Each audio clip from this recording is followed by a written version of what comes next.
Our next presenter is Professor Jerry Harris, looking into the history of capitalist structures of accumulation, differentiating the national from the international structures of accumulation, and finally wondering how social movements can participate within the capitalist structure of accumulation. Here is Professor Harris. Sometimes the left talks about, and particularly I think this was true in the 60s, bourgeois democracy as being false democracy, as being shallow democracy, it's not being real, or that counterposing the mass movements simply against the capitalist class, rather than understanding the relationship of both consensus as well as coercion within the hegemonic bloc that's been the stable sort of political rule of capitalism from the very beginning. So when we look at it in that aspect, I think we turn our attention to the social structure of accumulation. And the social structure of accumulations can change over a period of time. And when we're talking about the social structure of accumulation, we mean the relations of production, but the whole regulatory and social and cultural structure built around the modes of accumulation. Taxation, legislation, governance, etc., about how accumulation takes place in any one period.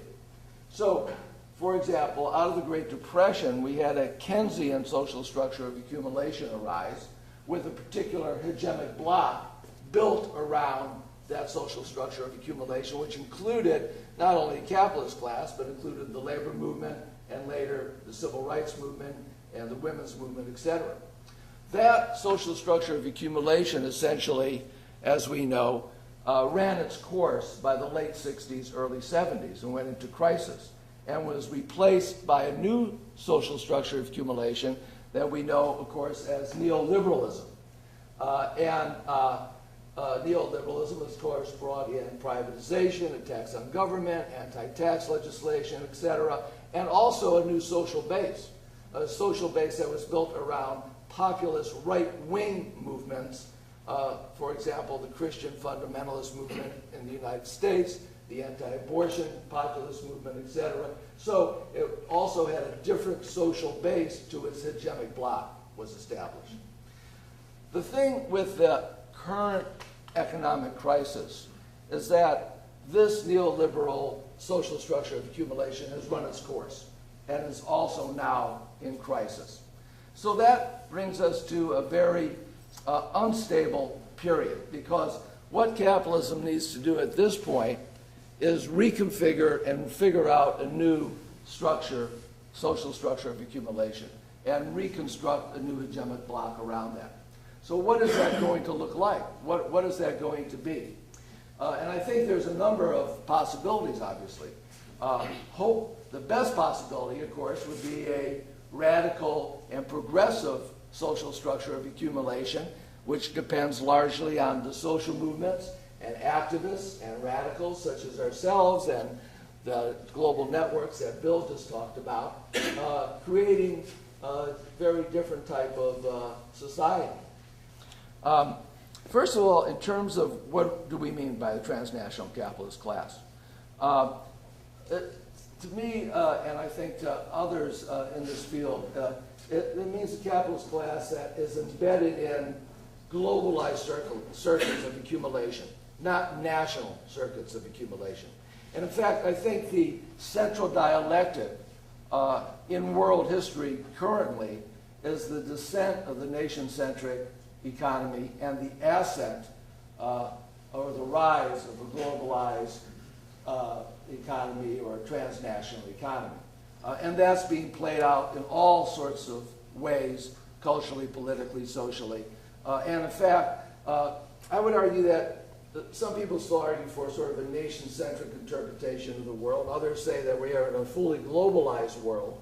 I think actually both those formulations are incorrect. We have to see this as a dialectic relationship, one of contradiction and tension, and the synthesis that's developing will come out of that relationship, and the new globalized transnational system that is emerging will certainly have aspects of the old national sort of nation-centric state system as well. About 90% of all cross-border financial flows are in speculations in stock. Only 10% are actually in physical commodities these days in terms of, shipping steel or cars or pairs of shoes across borders. 90% of financial flows cross borders, financial speculation.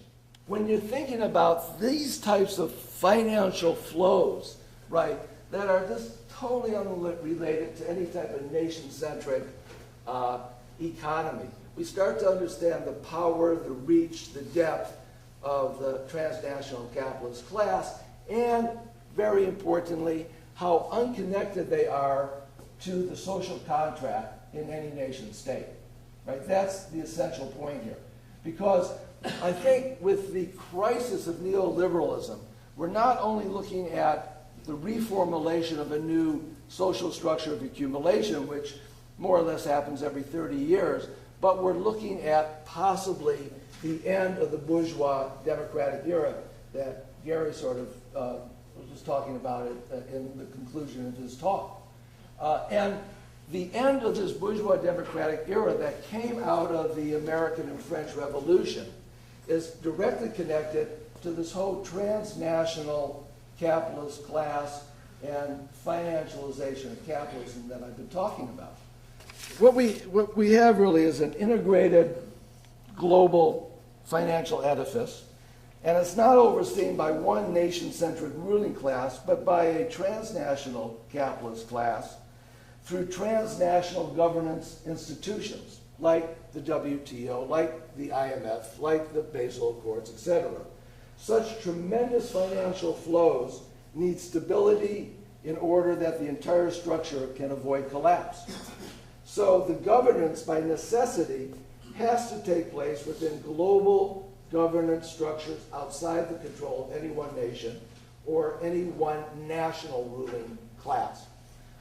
And therefore, the transnational capitalist class is driven to gain global authority and global power over national laws and interests. Moreover, transnational corporations, as the basic building blocks of global capitalism, are vast organizational structures are organized around a technocratic authoritarian hierarchy. Right? There's no democracy in a transnational corporation. As we used to say, you sort of leave the Bill of Rights behind when you enter a factory door. Right? So the dominant form of class organization for the transnational capitalist class has used this hierarchical authoritarian structure as the foundation for a political template. And the way they operate economically is the same way they conceive of politics. So their political vision for the world is also an authoritarian, hierarchical, political vision. So where you want to govern the world outside of democratic control. That's why we have the WTO. That's why we have the IMF. That's why we have the World Bank. And they function outside of national governments, any democratic national governments. And it's obvious in the current crisis in Italy and in Greece and how Europe is dealing with those countries. I mean, it's interesting that Italy, Spain, Portugal, Greece are being treated like Thailand and South Korea and the Philippines were treated in 1997. Remember the 1997 Asian crash?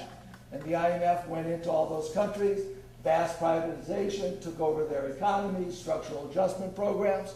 Well, now the door between the North and South is open, right? And European countries are being treated in the same way that only the former third world countries were treated before, right? Because you have this global technocratic authoritarian structure being built. And to me, that's where the real danger sort of lies, in the squelching of democracy and the limitation of dissent. So let me, just as a way of conclusion, let me read a rather, I think, interesting quote from Danny Roderick. Roderick is a major mainstream economist, although on the liberal side of stuff. So Roderick says we cannot simultaneously pursue democracy, national determination, and economic globalization. If we want to push globalization further, we have to give up either the nation state or democratic politics. If we want to maintain and deepen democracy, we have to choose between the nation state and international economic integration. And if we want to keep the nation state and self-determination, we have to choose between deepening democracy or deepening globalization. Well, couldn't better be said. And if that is coming from sort of mainstream liberal economists, we can start to see the depth of the coming crisis. And thank God that some people like Roderick and Stiglitz and Krugman are speaking out about this stuff in very strong language. So the shredding of the post-World War II Keynesian social structure of accumulation, I think, is designed to transfer wealth and income from workers to the transnational capitalist class, ensure their economic hegemony in a period of crisis and decline. But finally, what new elements make the drive to deepen and expand neoliberalism a new hegemonic social structure of accumulation? I think there's two elements. First, the outcome is designed to drive European and U.S. wages and living standards to competitive levels with global labor, right? So that America and Europe labor is driven down to the extent, yeah, they could bring jobs back to Europe and they could bring jobs back to the United States because the arbitrage between wages in China and America are going to get smaller and smaller to where the transportation cost and things like that become more relevant. So that, I think, is the design. A global structure of wages and living standards that are more equal, not in the sense of our conception of equality, but in their conception of more efficiency and equality, which is to drive it down and down and down. In order to do that, they need a second aspect of this new social structure of accumulation, which is a new political structure to limit democracy, constrain dissent in order to enforce these draconian economic measures. And together they constitute a reconstruction of capitalist relations and production around an authoritarian and technocratic social structure of accumulation. I think that's the threat that we face. And when we talk about global rebellion, that is the agenda that we need to defeat. And if we defeat it, then we can move on to a totally different structure, which is a progressive, more equal, more sustainable structure of accumulation that many of us have been articulating and talking about at this conference. So, thank you for your time. I wonder if social movements should pursue an accommodation within that capitalist structure of accumulation, like labor unions have done. Or are we ready to develop an alternative social system which would replace altogether that capitalist structure of accumulation?